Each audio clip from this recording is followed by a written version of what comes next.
Shalom, peuple de Dieu. Bonjour à chacun de nous dans nos demeures respectives. Dieu nous a fait grâce de nous réveiller encore ce dimanche matin, ce dimanche 30 mai. Les psalmistes pouvaient dire: voici le jour que l'Éternel a fait. Soyons heureux, réjouissons-nous.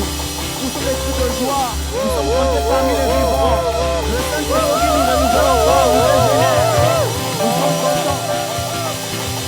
La main de Dieu a été avec nous durant la semaine. La main de Dieu a été sur nous. La main de Dieu a été dans nos travaux.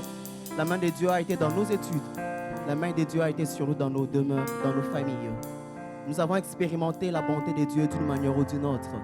La Bible déclare: les bontés de Dieu ne sont pas épuisées. Ses compassions ne sont pas à leur terme. Chaque matin, elles se renouvellent dans notre vie. Nous sommes debout ce matin car chaque jour, la bonté de Dieu a eu à se renouveler dans nos vies. Si tu es dans l'abattement, je vais t'exhorter en ce matin, ne sois pas dans l'abattement. Ce qui est passé hier est passé. Ce jour, c'est un nouveau jour que Dieu te donne. Le Saint-Esprit nous remplit de joie en ce dimanche. Nous, en ce dimanche, l'église francophone de Pékin, nous sommes remplis de joie pour glorifier le roi de rois sur le trône élevé et qui est venu pour recevoir la gloire que son peuple lui donne. Vous êtes dans votre appartement, dans votre chambre, quel que soit l'endroit où vous nous suivez. Connectez-vous à nous pendant ce moment. Offrons à Dieu un culte agréable. Élevons encore la grâce de Dieu, la grandeur de Dieu, le Saint-Esprit dans nos vies. Bénissons encore l'œuvre de la croix. Bénissons encore l'œuvre du Saint-Esprit dans nos vies. Nous sommes en train d'élever nos voix et adorer Dieu.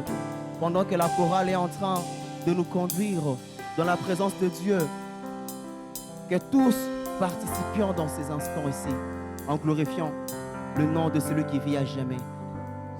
Seigneur Jésus, merci pour ta grâce. Saint-Esprit, merci pour ta présence dans nos vies. Saint-Esprit, merci, Saint-Esprit. Tu n'es pas seulement l'Esprit qui était descendu sur les disciples dans la chambre haute. Tu es le même Esprit qui agit encore en ce jour dans nos vies. Merci pour ta grâce. Merci pour ta présence dans nos vies. Oh Saint-Esprit.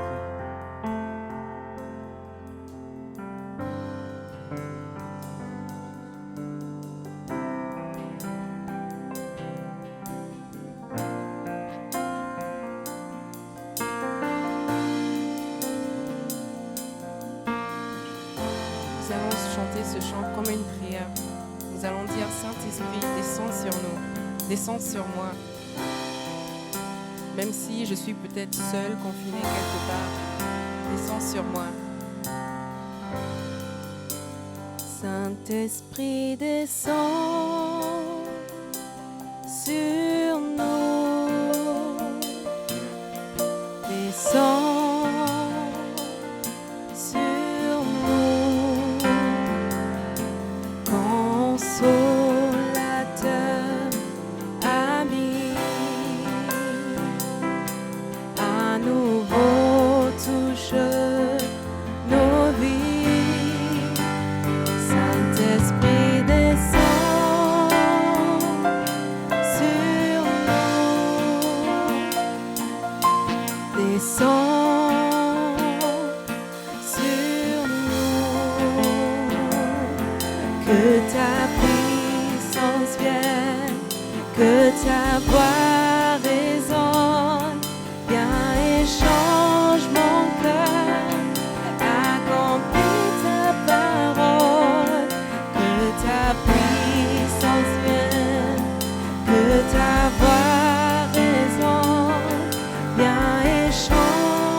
Saint-Esprit, descends sur nous, descends sur nous, descends sur nous, consolateur, ami,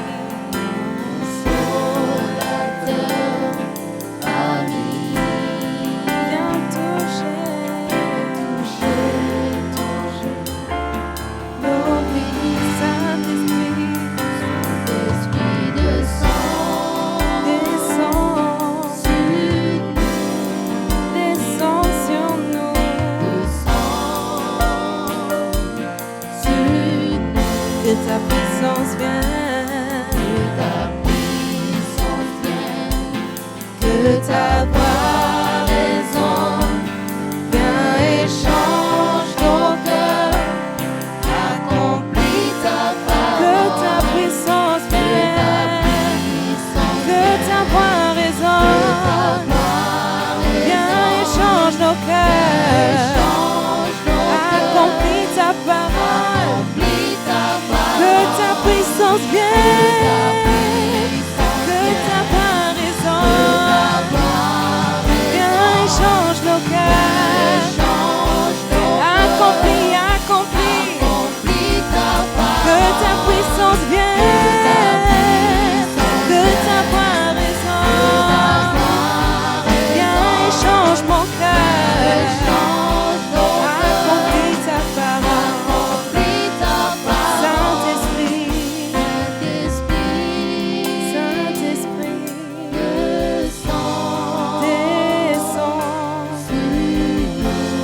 descends sur nous, Saint-Esprit, Saint-Esprit, Saint-Esprit, descends sur nous, Saint-Esprit, descends sur nous, Saint-Esprit,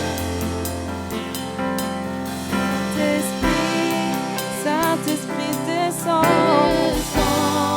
descends sur nous, viens travailler dans ma vie, Saint-Esprit, Saint-Esprit, manifeste-toi. Saint-Esprit, Saint-Esprit, descends sur moi, Saint-Esprit, viens, travaille dans mon cœur, Saint-Esprit, Saint-Esprit, touche mon cœur, Saint-Esprit, touche mon cœur, travaille dans mon cœur, touche mon cœur, Saint-Esprit, Saint-Esprit, Saint-Esprit, descends, remplis-moi, Saint-Esprit, remplis-moi, Saint-Esprit, Saint-Esprit, descends sur moi, Saint-Esprit, Saint-Esprit, descends, descends sur moi, descends sur moi, Saint-Esprit, Saint-Esprit, Saint-Esprit, descends sur moi.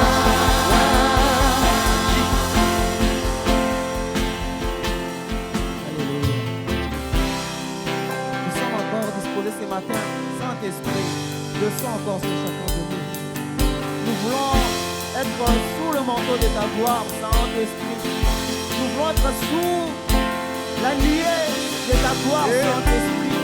Que le manteau de ta gloire nous recouvre encore de nos demeures respectives. Descends sur nous, Saint-Esprit. Descends La sur Dieu, moi, si toi tu n'es pas avec nous. Comment descends on peut sur élever moi, Dieu si tu n'es pas avec nous? Comment on peut offrir à Dieu un culte agréable si toi tu ne descends montres pas? sur Comment on va moi, rencontrer, on va voir, on transforme-moi, va arriver à la demeure de Dieu parce que si toi tu ne nous montres pas? Car la Bible dit que c'est toi seul qui sonde les profondeurs divines. Toi qui connais le chemin par lesquels on va passer pour où tu cherches transforme-moi, de la robe de Dieu. transforme-moi, Amène-moi Dieu. Un culte où tu n'es pas là, c'est un culte qui n'a pas de raison d'être. descends sur moi, Descends encore sur nous. descends Que sur le manteau de ta gloire moi, encore nous recouvre. descends sur moi, Oui, nous sommes disposés descends. pour le manteau de ta gloire, Saint-Esprit.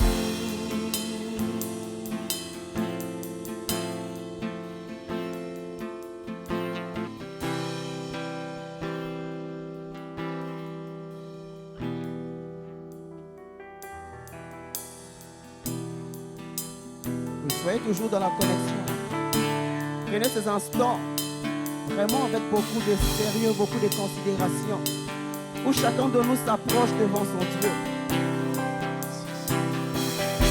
Que chacun de nous ait le désir de toucher la gloire de Dieu. Comme cette femme qui avait la peur de sang, qui s'était décidée de toucher le pont de la robe de Jésus. Que chacun de nous ait cette soif de décider de toucher la robe de Dieu, de toucher le manteau de sa gloire.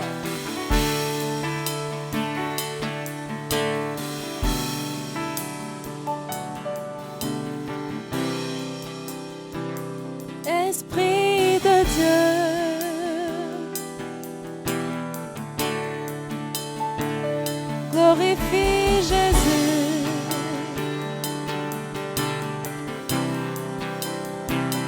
Esprit de Dieu,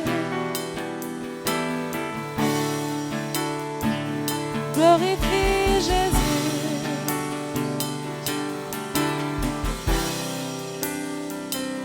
Esprit de Dieu, viens parmi nous, glorifie Jésus au milieu de nous, ensemble. Esprit de Dieu, viens parmi nous, glorifie Jésus au milieu de nous. Esprit de Dieu, viens parmi nous, glorifie Jésus au milieu de nous. Esprit de Dieu, viens parmi nous, glorifie Jésus Au milieu de nous. Nous voulons vivre ta puissance, parler ta puissance, manifester ta puissance, Jésus. Nous voulons vivre ta puissance, parler ta puissance, manifester ta puissance, Jésus. Nous voulons Vivre ta puissance, parler ta puissance, manifester ta puissance, Jésus. Nous voulons vivre ta puissance, parler ta puissance, manifester ta puissance, Jésus. Saint-Esprit vient déposer, Saint-Esprit vient déposer sur nous le manteau de ta gloire. Saint-Esprit vient déposer, Viens déposer sur nous le manteau de ta gloire. Saint-Esprit, viens. Esprit, viens déposer sur nous le manteau de ta gloire. Saint-Esprit, viens déposer sur nous le manteau de ta gloire. Nous voulons voir la nuée, Nous voulons voir la nuée, les langues de feu, Seigneur. Nous voulons voir ta gloire.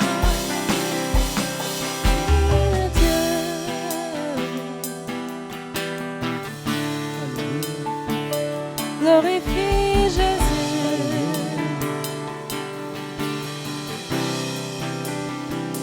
Esprit de Dieu,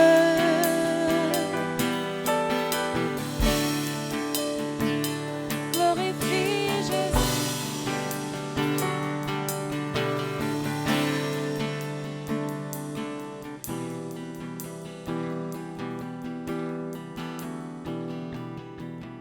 Je suis disposé, assoiffé, que ton onction descende sur moi.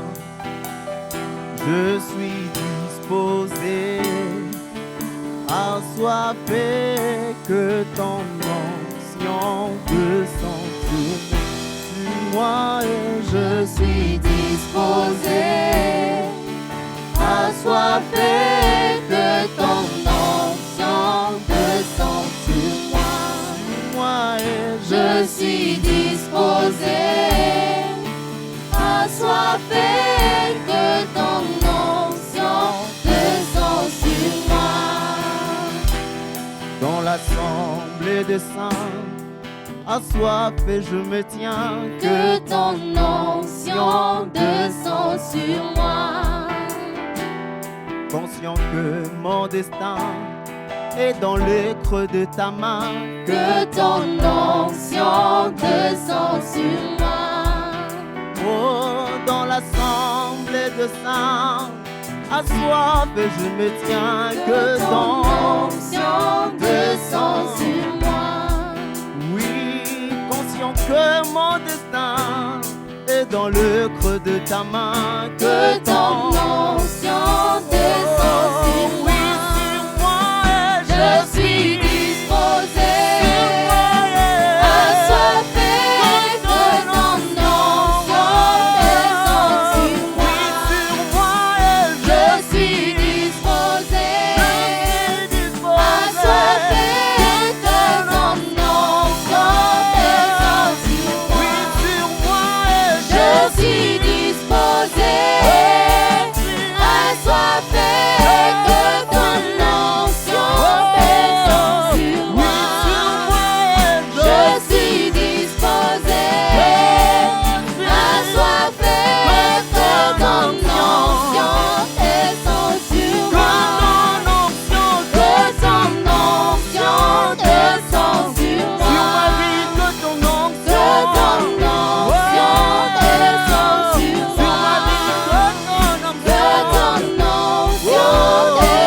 moi. Que ton onction descend sur moi. Que ton onction descend sur moi. Que ton onction descend sur moi.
À ce cœur disposé, à cette vie disposée qui est venue devant toi, Dieu.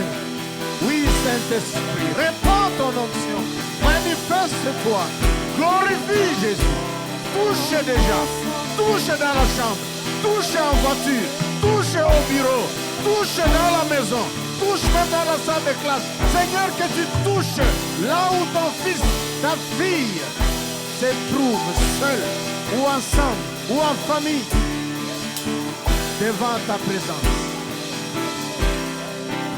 Le cœur disposé. Toi, Saint-Esprit, nous t'invoquons que tu viennes et que tu abreuves-nous des sources éternelles, la parole de Dieu. Merci, Saint-Esprit. Encore nous-mêmes, nous pouvons chanter ces refrains. Je suis disposé dans vos maisons, de là où vous vous trouvez, pour vous joindre à ce culte, ensemble. sur moi et Je suis disposé, On s'assoit. assoiffé que ton onction descend sur moi. C'est notre prière. Je suis disposé, assoiffé que ton onction descend sur moi.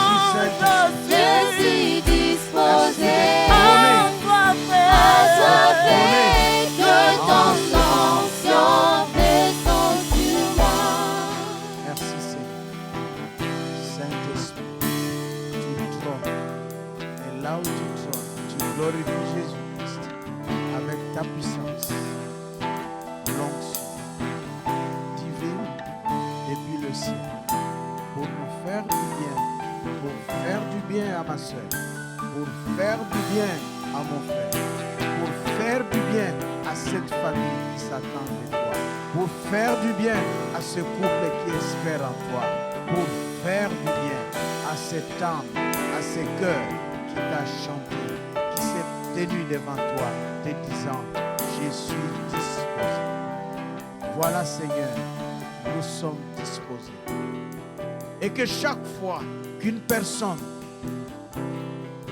suivra ce moment, Seigneur, que tu les rendes disposés. Nous déclarons et établissons ce moment sous la Seigneurie de Jésus-Christ, ainsi que la parole qui s'annonce maintenant. Au nom de Jésus. Amen. Gloire au Seigneur. Nous acclamons le Seigneur pour lui rendre gloire. Alors que nous sommes disposés déjà de son onction, nous l'acclamons aussi en disant merci à nos amis de la chorale qui prennent place.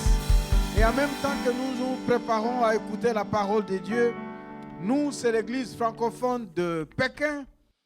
Nous sommes dimanche le 30 mai pour célébrer notre Dieu après le dimanche de Pentecôte qui nous a vus ici en Chine, à Pékin, nous entretenir dans la présence de Dieu à travers ce que nous avons appelé la semaine de Pentecôte, 1 heure avec le Saint-Esprit. Et nous avons dit que nous ne voulons pas vivre la commémoration historique de la Pentecôte comme événement. Nous voulons vivre la Pentecôte comme expérience. Et cette expérience est possible. Et donc, de cette expérience de la Pentecôte qui nous a touchés, remplis, baptisés du Saint-Esprit, de l'Esprit de Dieu, nos vies remplies de l'Esprit de Dieu, nous voulons évoluer dans cette thématique que nous avons annoncée, la transformation en profondeur, sur laquelle nous nous apaisantirons dans les jours qui viennent, pourquoi pas les mois. Et transformation en profondeur, aujourd'hui, le titre, c'est le salut en Jésus-Christ. Une transformation en profondeur. En d'autres termes, nous voulons dire, le salut en Jésus-Christ est une transformation en profondeur. Le salut en Jésus-Christ égale transformation en profondeur. Le salut en Jésus-Christ comme une transformation en profondeur. Au fait, le salut en Jésus-Christ est une transformation en profondeur. Et nous parlerons de transformation en profondeur. Aujourd'hui, en nous introduisant dans cette thématique, nous voulons circonscrire le thème général ou la série grande, vaste de transformation en profondeur dans le contexte spécifique du salut en Jésus-Christ. Comment est-ce que le salut est-il une transformation en profondeur? Et ce thème-là, nous avons une base scripturaire fondamentale. 2 Corinthiens, chapitre 3, versets 16 à 18. Et ce texte, selon la Bible français courant, 2 Corinthiens, chapitre 3, versets 16 à 18. Nous reviendrons sur cela. Chaque fois que vous entendrez transformation en profondeur, pensez à 2 Corinthiens, chapitre 3, versets 16 à 18. Ça comprend 3 étapes.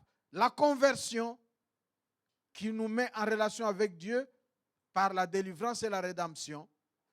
Le Saint-Esprit qui vient, il nous rend libres, confirme notre salut et notre rédemption. Et le Saint-Esprit venu qui confirme notre conversion, notre salut et notre rédemption, il commence, il établit, il prouve, il continue, il achève notre salut à travers ce que nous appelons la transformation. C'est ce que nous voyons être formulé en termes bibliques dans 2 Corinthiens 3, versets 16 à 18. Par exemple, Français courant dira ceci. Mais comme il est écrit, lorsqu'on se tourne vers le Seigneur, le voile est enlevé. Se tourner vers le Seigneur, c'est la conversion. Or, le mot Seigneur ici signifie l'Esprit. Et là où est l'Esprit du Seigneur, là est la liberté. Waouh! On se tourne vers le Seigneur par l'Esprit qui nous sollicite. Le voile, tout ce qui barrait notre vision spirituelle de notre destinée, ça quitte. Et nous devenons libres. Pourquoi? Parce que le Seigneur, pas le Seigneur Jésus-Christ, mais le Seigneur, l'Esprit de Dieu, l'Esprit Saint est là, il nous rend libres. Alors, en Christ Jésus, nous avons le Saint-Esprit. Notre visage, notre vue s'éclaircit spirituellement. Nous pouvons voir où est-ce que nous allons. À quoi est-ce que Dieu a destiné ma vie? À quoi est-ce que Dieu a appelé ma vie? Qu'est-ce qui se passe alors? Nous tous, le visage découvert. Voilà maintenant le verset 18 qui nous introduit à la transformation. Nous tous, le visage découvert, donc convertis, nous reflétons la gloire du Seigneur, le salut. Et ainsi, nous sommes transformés pour être semblables au Seigneur et nous passons d'une gloire à une gloire plus grande encore. Voilà en effet ce que réalise le Seigneur qui est l'Esprit. Amen. Il nous fait passer par notre conversion en nous transformant d'une petite gloire à une gloire grande, à une gloire plus grande, à une gloire plus grande, plus grande, jusqu'au superlatif d'une grande gloire. Une transformation continue. Alors, quand et comment se passe notre salut pour que ce que nous venons de paraphraser brièvement en 2 Corinthiens 3, 16 à 18 puisse se réaliser. Quand est-ce que nous sommes sauvés? Quand est-ce que cela se produit? Quand est-ce que cela se passe? Et comment est-ce que cela se passe? Comment se passe notre salut pour que 2 Corinthiens 3, 16 à 18 s'établisse? Au fait, c'est tout ce que nous allons explorer dans les détails pendant tous ces dimanches. La substance spirituelle contenue dans le message de 2 Corinthiens 3, 16 à 18. D'abord, selon Romains chapitre 1, verset 16, il est dit que l'évangile, c'est la puissance de Dieu pour le salut de quiconque croit. Et dans toujours Romains chapitre 10, de versets 8 à 17, il est clair que c'est par l'écoute de l'évangile. On écoute l'évangile qui annonce Jésus-Christ. Lorsque Jésus-Christ est annoncé à une personne qui ne l'a pas encore rencontré, qui n'a pas encore été interpellée à ça, et que cette personne répond par un oui à l'évangile ainsi entendu, cette réponse, notre réponse, votre réponse, mon frère, ma soeur, vous qui écoutez ce message, si vous n'avez jamais répondu à l'évangile de manière personnelle et très claire, lorsque vous entendez maintenant, c'est une occasion pour vous de répondre. Et lorsque vous répondez par un oui, comme certains qui l'ont déjà fait, notre réponse oui à Dieu, ça s'appelle la foi en Jésus-Christ, à travers son œuvre salvifique. Et en disant oui à l'évangile, qui nous présente Jésus-Christ comme le Fils de Dieu, notre Sauveur, nous acceptons cet évangile, ce message. Nous prions. Quelqu'un nous aide à nous engager, à appartenir à Dieu, à suivre Jésus-Christ, à devenir son disciple, à devenir enfant de Dieu. Cet engagement se traduit par une confession de foi, une ouverture de notre cœur au Seigneur comme sauveur personnel, par une prière que nous disons, Seigneur, je te donne ma vie, je crois en toi et je t'accepte maintenant comme mon Seigneur et mon sauveur personnel. Ce sont des paroles qui, au fait, engage toute l'histoire et toute la destinée. Même si ça peut se dire, paraître comme des paroles récitées, répétitives. Mais lorsque ces paroles-là rencontrent une disposition personnelle intime de cœur, c'est la foi et c'est là le début du salut. Dans le cœur, dans le secret. Et toujours, selon Romains, chapitre 3, verset 23, il est clairement dit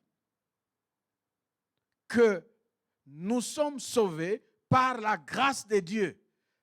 Parce que tous ont péché et sont privés de la gloire de Dieu. C'est en Jésus-Christ seulement qu'on est sauvé. C'est Dieu qui prend l'initiative. Nous trouvons cela, et je dis dans Romains 3, versets 23 et 24. La grâce de Dieu nous sollicite, nous invite, nous tend la main spirituelle de Dieu par l'évangile et il attend notre réponse.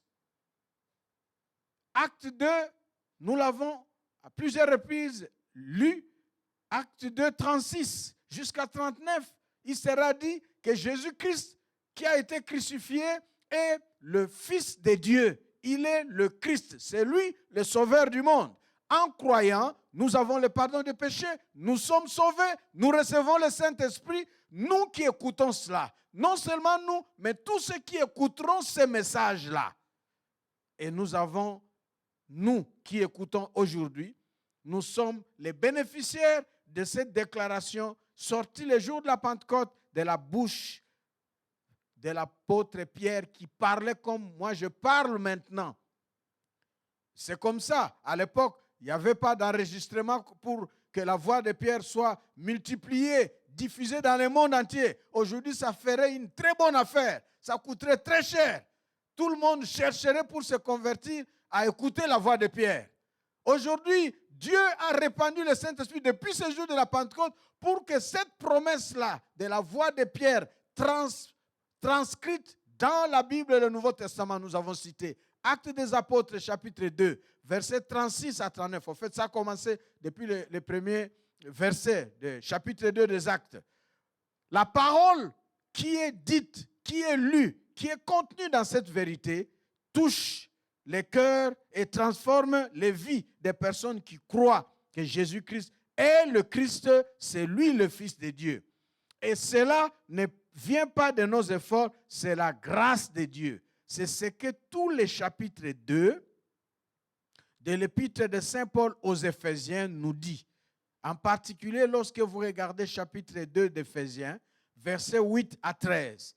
C'est par la grâce que nous sommes sauvés, au moyen de la foi. Personne ne peut se prévaloir. Personne ne peut s'arroger les privilèges vis-à-vis de Dieu, d'être supérieur, d'être avantagé par rapport à d'autres à cause du statut social ou de la couleur de la peau ou je ne sais pas moi, du nombre de biens qu'on a fait et contre le nombre de fautes que l'autre a fait à cause de la réputation bonne qu'on a comparée à la réputation mauvaise de l'autre.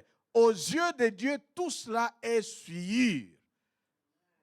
Pécheurs tous, c'est la grâce qui nous prend tous, quel que soit ce que nous valons aux yeux des humains, de la société. Nous sommes pécheurs privés de la gloire de Dieu, loin de Dieu. Et c'est en Christ seulement que Dieu nous accueille tous, au même pied d'égalité. Et il nous sauve. Et quand nous acceptons d'aller vers Dieu, Jean chapitre 1 verset 12 va dire, ceux qui l'ont accepté, il leur a donné le pouvoir de devenir enfants de Dieu. Déjà nés dans ce monde, biologiquement, selon la volonté des hommes ou de la chair, nous devenons enfants de Dieu d'une naissance spirituelle par la foi en Jésus-Christ. C'est cela le salut.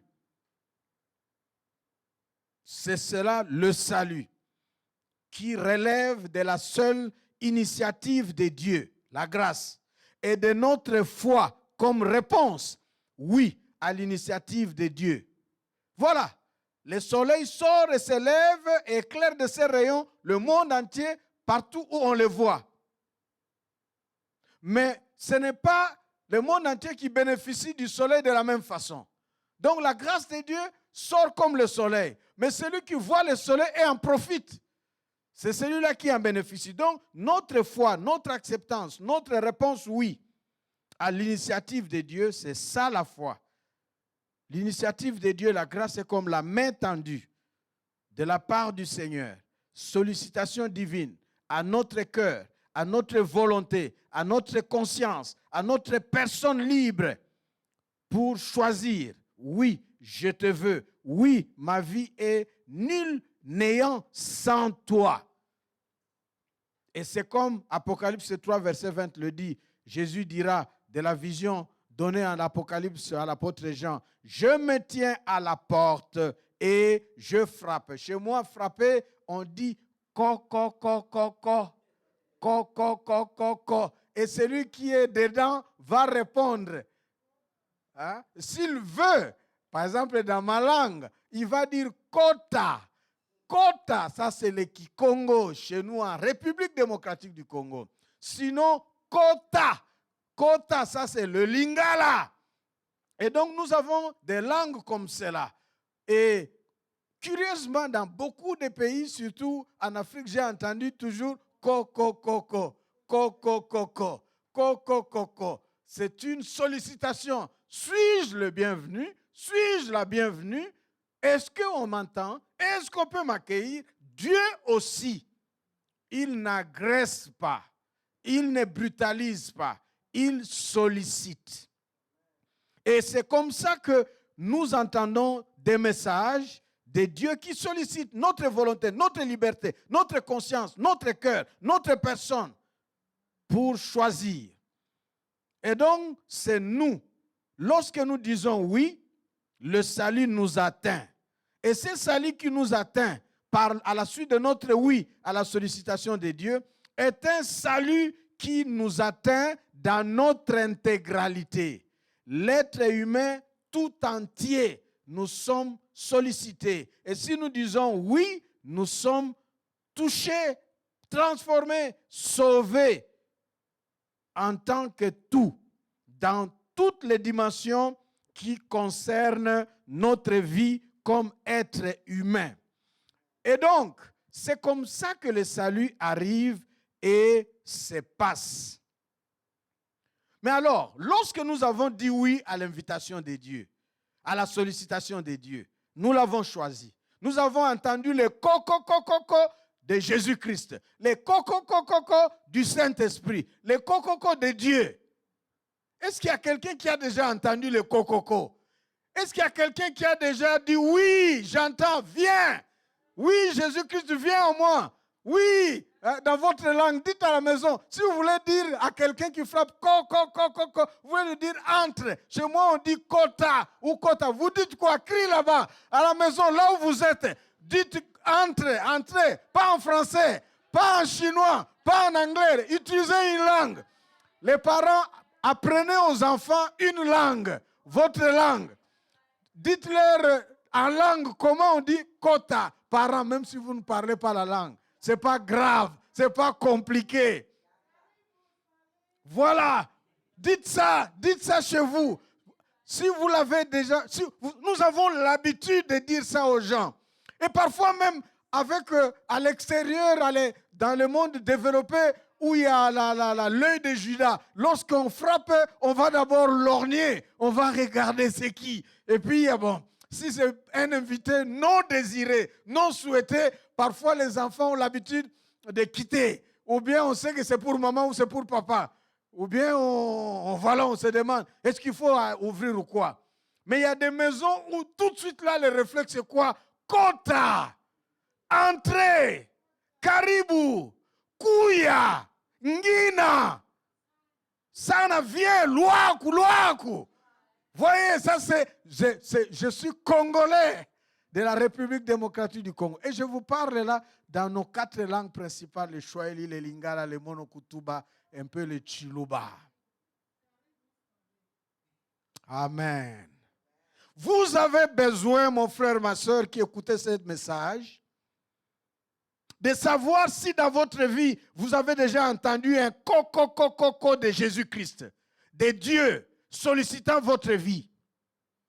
vous présentant la grâce de Dieu. Si vous l'avez déjà entendu, avez-vous déjà dit oui? Et on dit oui une fois.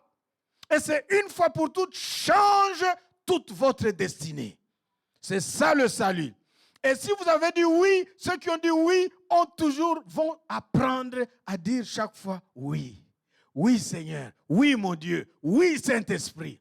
Mais si vous écoutez ce message, vous n'avez jamais dit oui à ces coco. Aujourd'hui est une occasion. Vous pouvez le faire là où vous êtes, alors que vous écoutez cette parole. Vous pouvez dire oui, Esprit de Dieu, oui, Jésus-Christ, entre dans mon cœur. Dites oui au Seigneur là, dans votre langue maternelle. Appelez le Seigneur, recevez-le comme Seigneur et Sauveur, et vous serez sauvés. Et vous êtes sauvés maintenant. Peut-être que vous avez cliqué, connecté, vous suivez comme on s'aventure, on se balade sur les réseaux et vous êtes intéressé, vous êtes arrivé, ou bien vous êtes intéressé à suivre ce programme. La réalité est que si vous engagez votre cœur maintenant, vous êtes sauvé. Dieu est là présent, même si personne ne vous voit.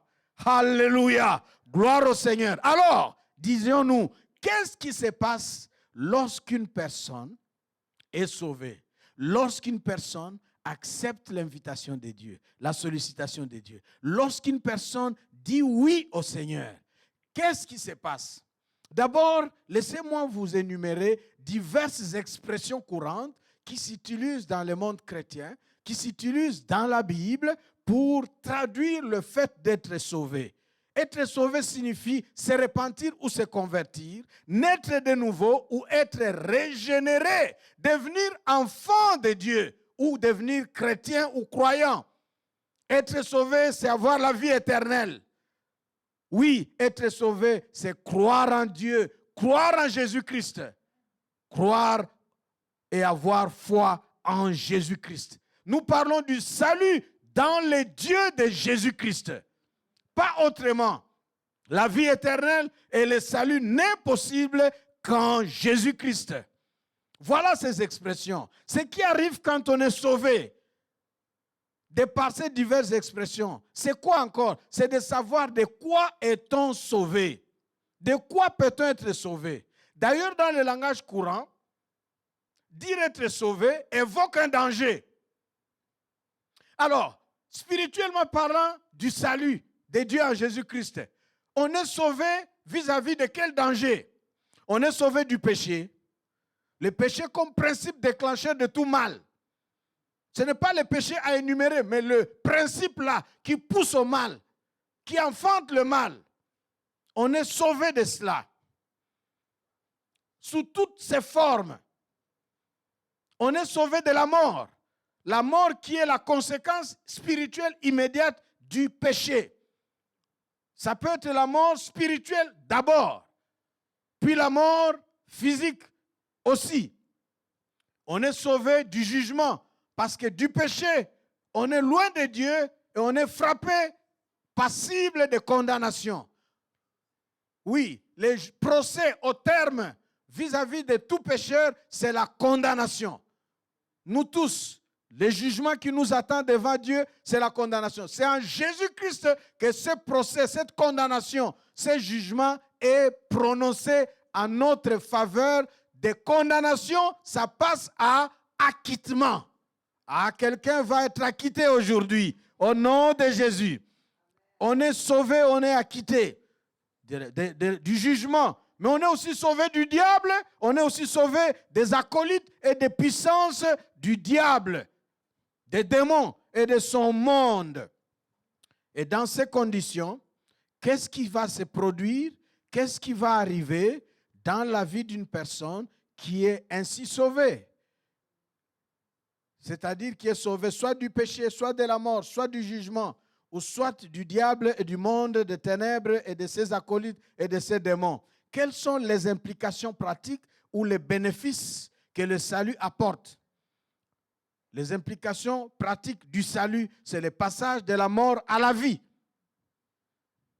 Le salut comme passage de la mort à la vie, c'est la délivrance, c'est la rédemption, c'est la justification, c'est la sanctification. Ce qui arrive, c'est qu'on reçoit une nouvelle identité. Il y a une régénération, une récréation, un renouvellement qui s'est fait.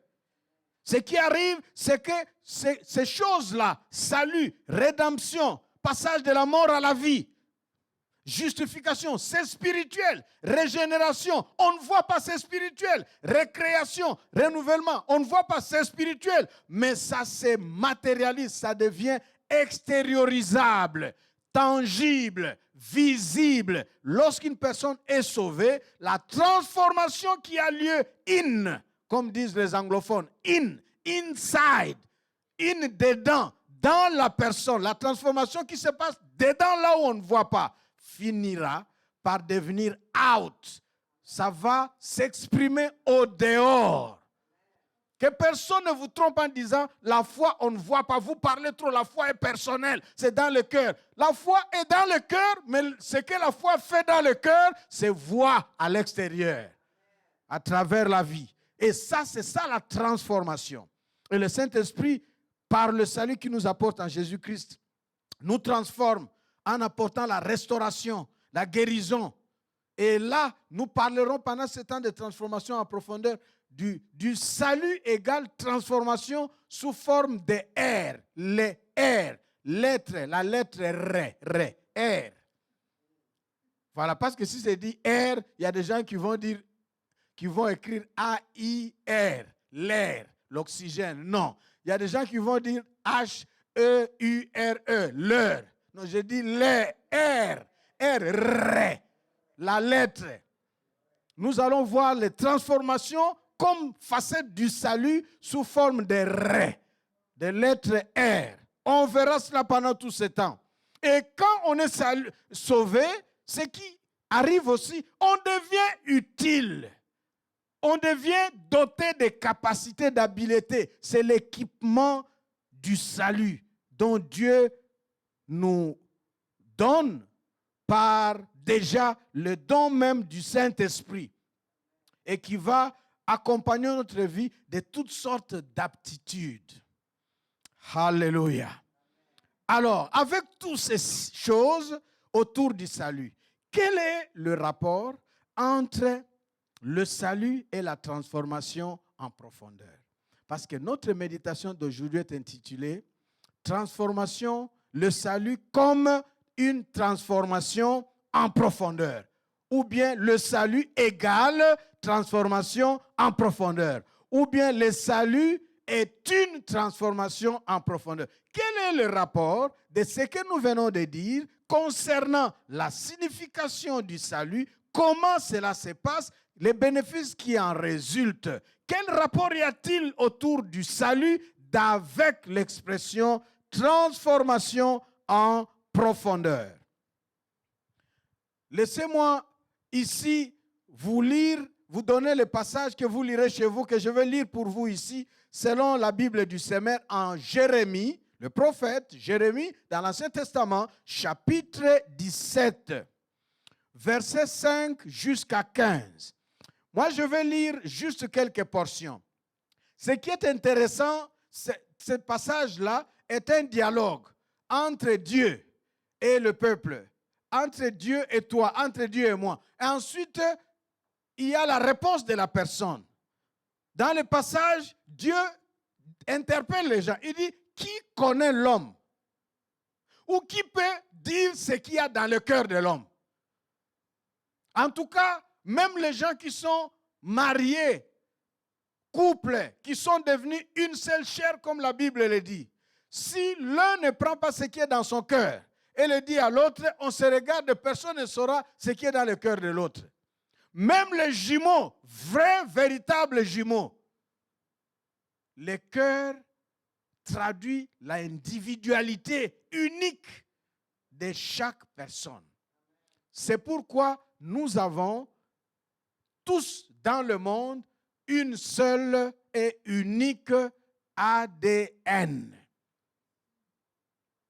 Dieu dit, personne ne peut connaître l'être humain et ce qu'il y a dans son cœur. Écoutez, je vous lis Jérémie 17. Je lis le verset 5. selon la Bible du Semeur. Voici ce que déclare l'Éternel. Maudit l'homme qui compte sur des hommes et qui fait des moyens humains la source de sa force, mais qui détourne son cœur de l'Éternel. Voilà le problème. Ce n'est pas faire des humains la source de ta force. Compter sur les humains, ce n'est pas mauvais. Écoutez très bien ce texte. On peut avoir sa force, son secours, son aide qui viennent des êtres humains. Parce que les relations sont aussi un don de Dieu. Mais que ces humains-là, ces relations-là, ne me détournent pas de l'Éternel. Lorsque je me détourne de l'Éternel pour trouver ma force, mon soutien, mes moyens, que des hommes, de l'argent ou d'autres choses que Dieu, le texte dit, maudit sois-tu. Maudit suis-je, malheureusement. Et ce n'est pas le souhait de Dieu. Quelqu'un voudrait ne pas être maudit. Je suis persuadé que tous ceux qui écoutent et suivent ce message, il n'y a personne qui aime d'être maudit. Parfois, on crie, moi là, c'est quelle malchance, quelle malédiction. C'est le regret, c'est une prière. On ne veut pas de ça. Mais personne ne peut dire, Seigneur, moi, franchement, je veux être maudit. Maudis-moi, malédiction, tu es où? Personne. Au contraire, si on devrait l'identifier, on aurait toutes les techniques pour en être épargné. Le verset 7 va dire, béni soit l'homme qui se confie en l'Éternel. Voilà. Et il place sa confiance en l'Éternel. Est-ce qu'il y a quelqu'un qui écoute ce message, qui place sa confiance en l'Éternel, qui ne détourne pas son cœur de l'Éternel, mais qui le place à l'Éternel? Quelqu'un voudrait-il maintenant enlever son cœur de l'argent, ou bien d'un mari, ou d'une femme, ou, je ne sais pas moi, d'un moyen humain? Le texte dit des moyens humains comme source de sa force. Enlève ton cœur là où tu l'as placé, parce que moyens humains, et place-les en l'Éternel. Et la promesse du verset 7 de Jérémie 17 va s'accomplir. Tu seras béni dès cet instant-là. Tu es béni et tu apprends à faire confiance au Seigneur. Et le verset 9 va faire l'exclamation, la thématique du questionnement de Dieu. Le cœur de l'homme est tortueux plus que toute autre chose. Et il est incurable. Qui pourrait le connaître? La réponse est quoi? Personne. Le cœur de l'homme est tortueux. Et puis incurable. Qui peut le connaître? Personne. Et je continuerai avec les questions. Qui peut le traiter? Personne. Qui peut le dompter? Personne. Qui peut le maîtriser? Personne. Si ce cœur-là a un problème, qui peut trouver la solution? Personne. Si ce cœur-là est malade, qui peut apporter la guérison? Personne. Même pas les médecins. D'ailleurs, ils sont très modestes et humbles. Honnêtes et corrects à dire, nous ne faisons que soigner. Celui qui guérit, c'est Dieu. Alors, le verset 10 va dire, moi l'Éternel, moi, je sonde le cœur, je le scrute et je scrute jusque dans le tréfonds de l'être. Waouh! Donc il y a une réponse. Au cœur incurable, tortueux, que personne ne peut connaître, accéder, seul l'Éternel peut connaître jusqu'à sonder, jusque dans le tréfonds. Et nous allons voir dans les jours qui viennent, à partir de ce que nous appelons l'anthropologie biblique. L'anthropologie biblique, qu'est-ce que c'est que le cœur et le tréfonds de l'être? Nous allons voir cela. Mais nous continuons ici à vous dire, parce qu'il s'agit de montrer les rapports qui existent entre le salut en Jésus-Christ et la transformation en profondeur. Nous devons déjà voir le fait que le salut est d'abord spirituel. Il est d'abord spirituel et divin. Le salut est surnaturel. Ce n'est pas humain. parce que le texte nous montre que personne ne peut accéder à ce qui se passe dans le cœur. C'est seul Dieu qui peut. D'où le salut ne peut nous venir que de Dieu. Et Dieu qui nous sauve, il sait dans quel état il prend chacun de nous. Il sait dans quel état il ramasse chacun de nous. Nous, peut-être, nous voyons la réputation attachée à telle ou telle personne de l'extérieur. Mais ce qui est dedans, nous ne savons pas. Dieu le sait. Et il sait quel traitement convient pour chacun par rapport à l'état dans lequel il l'a trouvé. C'est pourquoi il nous transforme. Le salut vient nous transformer grâce à la présence du Saint-Esprit. Le Saint-Esprit est l'agent principal opérateur de notre transformation. C'est le Saint-Esprit qui réalise notre salut. Amen. C'est le Saint-Esprit qui, au fait, assure même, donne à notre cœur la conviction d'être coupable et d'avoir besoin de Dieu. Et c'est lui qui nous donne de recevoir Jésus-Christ comme Seigneur et Sauveur, mais c'est lui aussi qui prend notre cœur pour nous rendre favorables à accepter et ainsi tourner notre cœur à Dieu. Et une fois que nous avons dit oui au coco de Dieu, le Saint-Esprit assure notre croissance en nous transformant. Puisque le cœur est tortué, incurable, seul Dieu a le pouvoir. C'est pourquoi Dieu lui-même est venu habiter en nous par le Saint-Esprit, non seulement pour nous sauver, mais pour nous transformer en scrutant les profondeurs de nous-mêmes. Il nous transforme dans notre totalité, c'est-à-dire le salut touche l'esprit, le salut touche l'âme de la personne, le salut touche le cœur de la personne, le salut touche le corps même de la personne, le salut touche aussi l'oikos ou l'habitat, le monde où nous vivons. Ceci nous amène à parler, dans le futur, nous parlerons du salut qui est à la fois vertical, donc le salut engage la vie et la destinée d'une personne en touchant son cœur, son esprit, son âme. Dieu dit, personne ne peut sonder, personne, mais moi l'Éternel, je scrute, je sonde jusque dans les tréfonds. Alors, par le Saint-Esprit, Dieu vient pour nous sauver en engageant notre vie désormais dans la dimension verticale, dans la dimension horizontale et dans la dimension réflexive. Ah, ça m'a fait du bien en pensant à cela parce que ça me met dans le contexte des mathématiques. Relation horizontale, verticale, réflexive. Nous parlerons de ce salut-là. Alors, avec ces dimensions, quels sont les aspects de la vie et les domaines de la vie d'une personne, de l'être humain, qui sont touchés par le salut et qui doivent être transformés?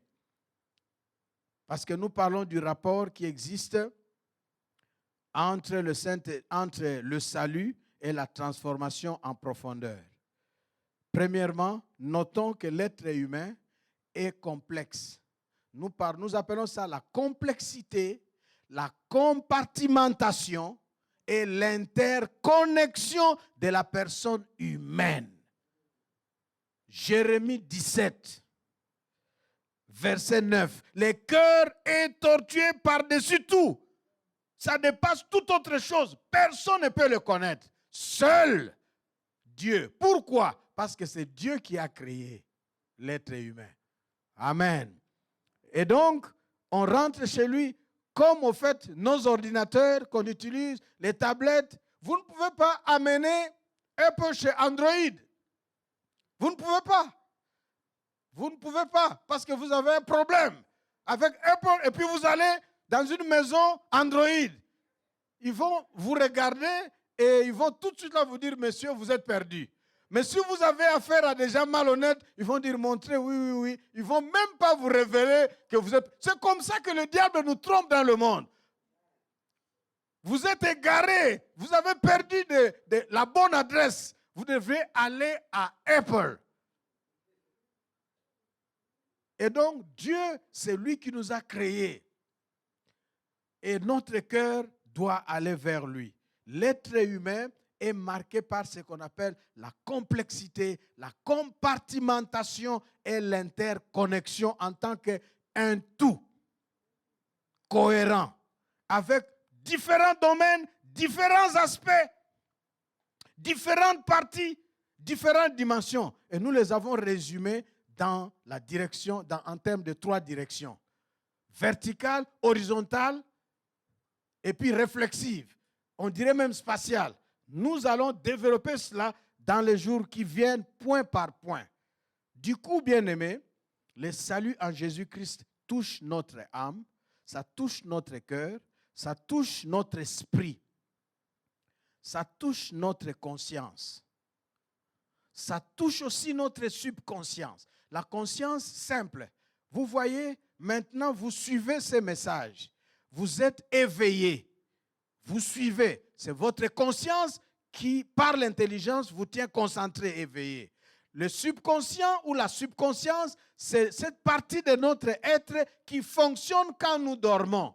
Vous êtes sur le lit, vous ne bougez pas, vous dormez, vous ronflez, mais tout en ronflant, vous pouvez être en train de rêver. Parce que vous êtes immobile dans l'inertie. Vous ne bougez pas. Vous dormez, mais votre cœur bat et votre cerveau fonctionne. C'est comme ça qu'il y a des gens, tout en dormant, en ronflant, ils peuvent se retrouver en train de manger.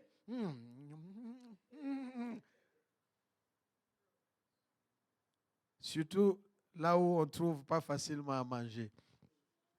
C'est dans la nuit, dans le sommeil, qu'on veut satisfaire la soif de la bonne sauce qu'on n'a pas eue. Non, le Saint-Esprit, le salut touche la subconscience, la faculté de notre être qui fonctionne quand nous dormons.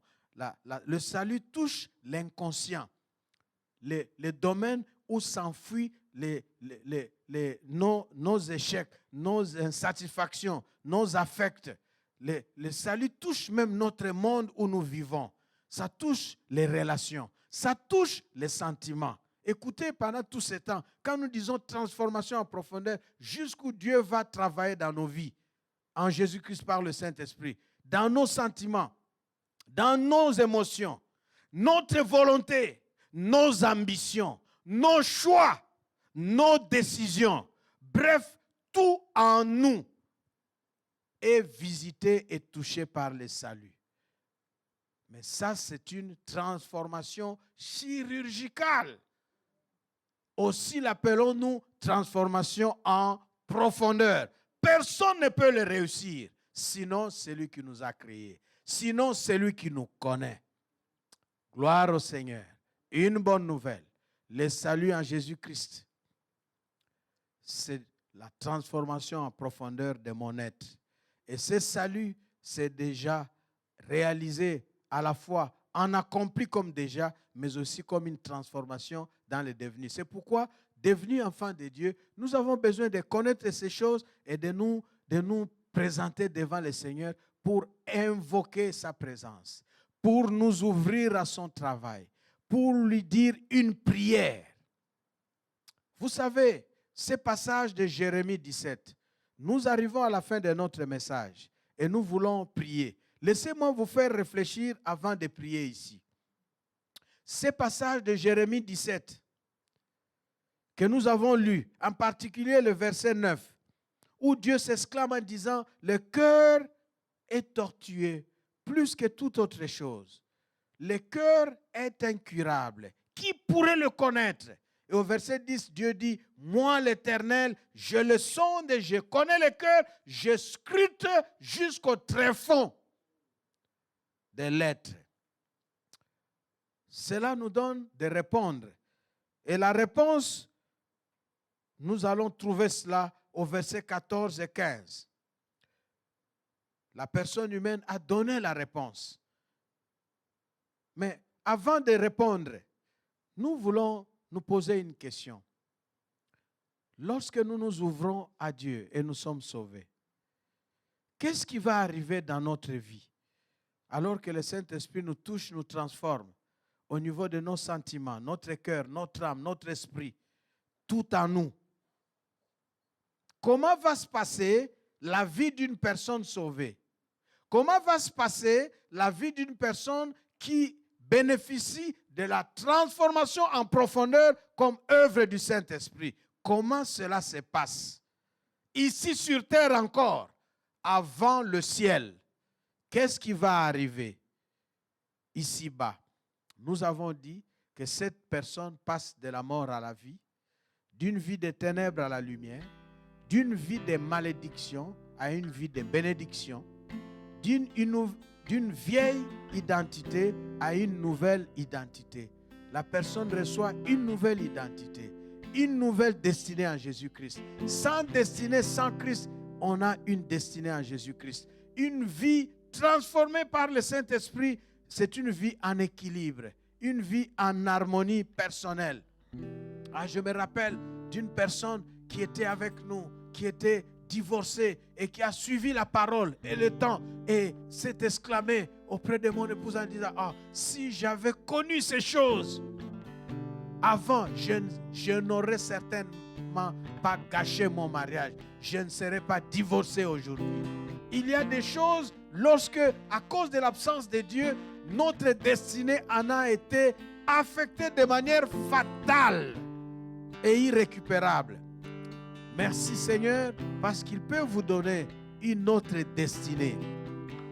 Le Seigneur est celui qui donne la récupération. La transformation en Jésus-Christ par le Saint-Esprit amène une harmonie personnelle. Vous vivez en harmonie. Vous n'avez pas beaucoup d'argent, mais le minimum que vous avez, vous allez vous contenter de cela. Vous savez, il y a des gens qui ont l'argent, mais qui se prostituent, qui vendent leur corps. Parce qu'il a des problèmes avec lui-même. La transformation en profondeur apporte l'harmonie personnelle. Et ça fait ce que j'aime appeler la satisfaction du triple besoin fondamental. Le besoin d'acceptation, le besoin de sécurité et le besoin d'utilité. Nous parlerons de tout cela. Et lorsque ces choses prennent place en toi, tu deviens instrument de transformation des autres. Alléluia. Ah oui, Dieu veut se faire une armée. Parce que devenu instrument de transformation des autres, tu vas vivre pour et à la gloire de Dieu. Et tu as une espérance, non seulement pour une vie ici sur terre, mais une espérance pour l'au-delà, pour l'éternité. Parce que tu sais que la vie sur terre n'a de sens qu'avec Dieu. Tu sais que quand je quitte cette vie sur terre, je m'en irai auprès de celui qui m'a créé, celui qui m'a envoyé en mission ici. Gloire au Seigneur. Ainsi, à la suite de cette parole, vous et moi, nous pouvons répondre comme l'a dit Jérémie 17, le verset 14. Je vous ai donné Jérémie 17. La personne qui a entendu cette exclamation de Dieu a répondu au verset 14. Toujours dans la Bible du Semeur. Il a dit, Jérémie 17, verset 14, « Guéris-moi, Éternel, et je serai guéri. » Quelqu'un peut répéter cela. Quelqu'un qui a suivi et qui comprend que non, mon cœur a besoin d'être touché par Dieu. Mon cœur a besoin d'être transformé. Et pendant ce temps, vous serez guéri. Vous n'aurez pas besoin de dépression. Vous serez même libéré des pensées, des intentions de suicide. Au nom de Jésus-Christ. Quelqu'un peut dire, guéris-moi, Éternel. Touche-moi, Éternel. Et je serai guéri. Oui, sauve-moi. Et je serai sauvé. Amen. Car c'est toi que je loue. Quelqu'un veut louer Dieu. Mais pour te louer Dieu, le roi David va dire, ce n'est pas dans le séjour des morts. C'est pendant qu'on est vivant. Et la suite de cette prière, il va continuer pour dire, pourquoi Dieu, mes ennemis vont-ils se réjouir de moi, se moquer de moi, en disant, où est son Dieu? Où sont les promesses qu'il lui a faites? Il y a quelqu'un qui attend l'accomplissement des promesses. Ton Dieu est venu avec le ministère de transformation pour te transformer en profondeur. Merci Seigneur. Et nous voulons prier. Vous allez vous lever là où vous êtes. Et nous prions. Le psaume 139, versets 13 à 14. Le psalmiste dit, quand j'étais une masse informe, c'est toi qui m'as tissé dans les seins de ma mère. Et tous mes jours étaient comptés devant toi. Psaume 139. Le verset 23 et 24, il va dire, sonde-moi. Vous voyez, Jérémie 17, 10, Dieu dit, personne ne peut sonder, scruter les cœurs, sauf moi l'Éternel. Et maintenant, à l'exemple de David, répondons pour dire, Seigneur, sonde-moi. Oui, David, en psaume 139, verset 23-24, il a dit, sonde-moi, ô Dieu, sonde-moi, ô Éternel, scrute-moi jusque dans les tréfonds de moi-même. Et regarde, c'est dont j'ai besoin d'être transformé. Regarde et trouve si je suis en train de m'égarer loin de toi. Ramène-moi sur la bonne voie. Quelqu'un peut faire cette prière. Et dire, Seigneur, quand tu me sonnes, si tu me trouves en train de m'égarer loin de toi, ramène-moi sur la voie. Oui, nous voulons nous ouvrir à être transformés par le Seigneur pendant tous ces temps. C'est ce que 2 Corinthiens 3, 16 à 18 nous a amené à introduire, que nous allons exploiter aspect après aspect dans les jours qui viennent. Remercie le Seigneur dans ta chambre, dans ta maison, parce que tout à l'heure, nous allons célébrer notre Dieu pour la transformation dont nous sommes les bénéficiaires en Jésus-Christ. Et notre transformation en profondeur est l'œuvre du Saint-Esprit. Mais toi et moi, nous avons besoin d'ouvrir notre cœur à ces dieux, au Saint-Esprit, pour lui dire, de même que tu m'as sauvé, et j'ai dit oui au co de la voix sollicitante de Dieu, de l'invitation. De même, je te dis, Seigneur, sonde-moi. De moi-même, je ne saurais pas. Regarde mon cœur, je l'expose à toi. Oui, Saint-Esprit, transforme-nous. Transforme une vie. Saint-Esprit, si quelqu'un a écouté la parole et a besoin d'être touché, besoin du salut en Jésus-Christ, que tu sauves et que tu établis Jésus-Christ dans ce cœur et dans cette vie. Merci, mon frère, ma soeur. Si tu n'as jamais ouvert ton cœur à Jésus-Christ et que tu as compris les de Dieu aujourd'hui, et tu voudrais prendre cette décision. Peut-être que tu l'avais prise et tu as négligé, tu t'es égaré sur un chemin loin de Dieu. Tu t'es détourné de Dieu. Et tu ne veux pas que la malédiction prononcée par Dieu dans Jérémie 17, le verset 5 pèse sur toi. Tu veux revenir au Seigneur. Tu peux répéter cette prière en disant, Seigneur, sauve-moi. Je te donne mon cœur. Et j'ouvre ma vie à toi. Oui, j'accepte de croire en ton Fils Jésus-Christ. Mon Seigneur et mon Sauveur, à qui je vais donner ma vie pour lui appartenir. Merci pour la grâce, de l'amour et du pardon que tu m'as fait en Jésus. Merci Saint-Esprit, maintenant, de me guérir, de me toucher, de me transformer conformément à la parole que je viens d'entendre. Et oui, aujourd'hui, dans l'aventure de la transformation en profondeur, comme salut, c'est notre bénéfice, c'est l'appel et la vocation que Dieu a. C'est le programme de Dieu pour chacun de nous. Pour toi, mon frère, pour toi, ma soeur. Il attend notre réponse. Nous voulons dire comme David, sonde-moi, Seigneur. Et nous voulons dire comme David, transforme-moi. Nous voulons dire comme le prophète Jérémie là-bas, au chapitre 17, verset qui est donné là, 14. Guéris-moi, touche-moi, transforme-moi. Oui, Parfois, nous-mêmes, nous sommes incapables. Les psychologues parlent de l'introspection. Mais Dieu dit, le cœur est tellement tortueux que toi-même, même par l'introspection, tu ne réussiras pas. Nous avons besoin de dire, Seigneur, je m'ouvre à toi. Ma conscience, mon cœur, mes ambitions, mes rêves, mon présent, mon futur, mes sentiments. Ah, jeunes gens surtout, très facile et très vite aller dire à quelqu'un, j'ai des sentiments pour toi. Jeune fille, très facilement emballé lorsque tu entends les garçons te dire, j'ai des sentiments pour toi. Très facile de vous le dire. Mais les sentiments, c'est dans le cœur. Non, le cœur est tortué. Quelqu'un peut dire, Seigneur, je te donne mes sentiments.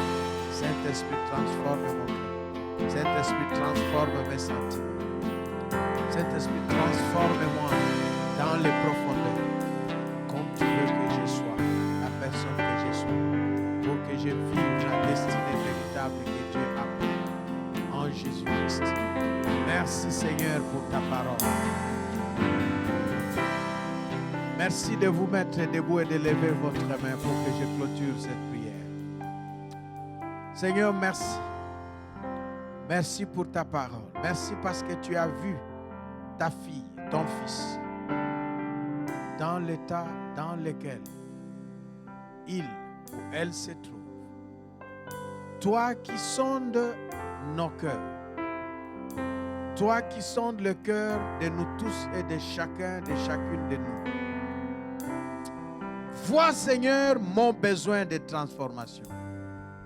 Vois, Seigneur, le besoin de transformation de ma soeur, de mon frère. Nous venons à toi, tels que nous sommes. Nous ouvrir à toi, Saint-Esprit le Seigneur, pour nous transformer. Ainsi, achever le salut en Jésus-Christ. Bénis le cœur qui a accueilli ta parole. Bénis le cœur en besoin qui t'a présenté son cœur. Bénis, Seigneur, ce cœur qui peut-être ne saisit pas très bien ce que tu veux dire. Oui, Seigneur. Bénis ce cœur qui s'est détourné loin de toi pour revenir sur le chemin de la vie qui se trouve auprès de toi. Et que ton salut soit effectivement une vraie transformation en profondeur. Dès maintenant, jusqu'au jour qui nous reste, alors que nous allons encore apprendre que cette parole abreuve la vie et le cœur de ta fille ou de ton fils. Pour la seule gloire de Jésus-Christ, ton Fils, notre Seigneur et Sauveur, nous avons prié et nous disons Amen. Gloire au Seigneur, soyez bénis et célébrez le Seigneur, le Dieu de gloire, qui par son esprit nous transforme en profondeur. Très bon dimanche à vous. Célébrons avec la chorale. Amen. Acclamons encore très fort pour le roi de rois, pour le roi de rois. Nous allons célébrer encore Dieu, mais avant toute chose, nous voulons d'abord offrir à Dieu, lui apporter nos offrandes. Nous allons prier pour ces moments d'offrande. Et ainsi, nous allons offrir à Dieu tout en le louant, en le célébrant et en poussant des cris de joie pour son honneur. Seigneur Jésus, nous te présentons ces offrandes que nous apportons devant ton trône.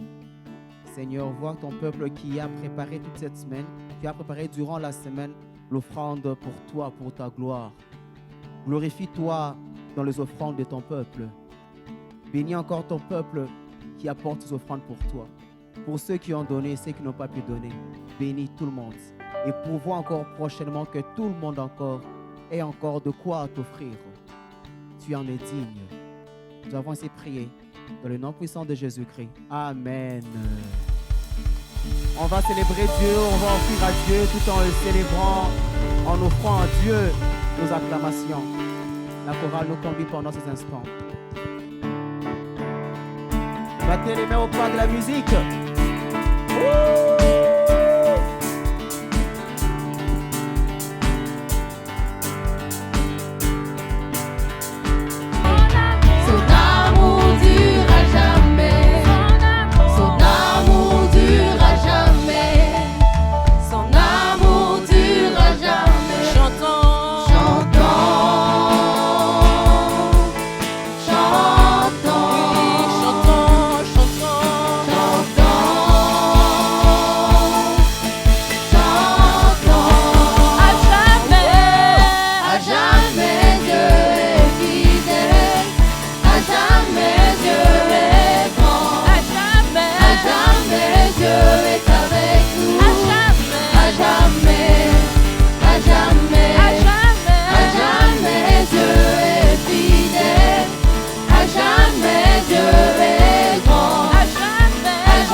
Seigneur.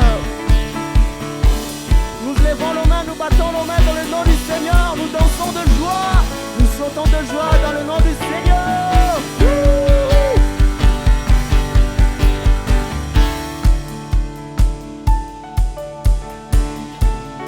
Je suis dans le nom du Seigneur. Je me confie dans le nom du Seigneur. Oui, je lève les mains. Je lève les mains dans le nom du Seigneur. Oui, je danse de joie. Je danse de joie dans le nom du Seigneur. Oh, je me réjouis. Je me réjouis dans le nom du Seigneur. Oui, je me confie. Je me confie dans le nom du Seigneur. Je lève les mains. Je lève les mains dans le nom du Seigneur. Je danse de joie. Je danse de joie dans le nom du Seigneur. Je célébrerai. Célébrerai le nom de celui que mon cœur aime. Oui, je bénirai le nom de mon Sauveur. Oui, je célébrerai. Je célébrerai le nom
celebrate, celebrate, celebrate, celebrate,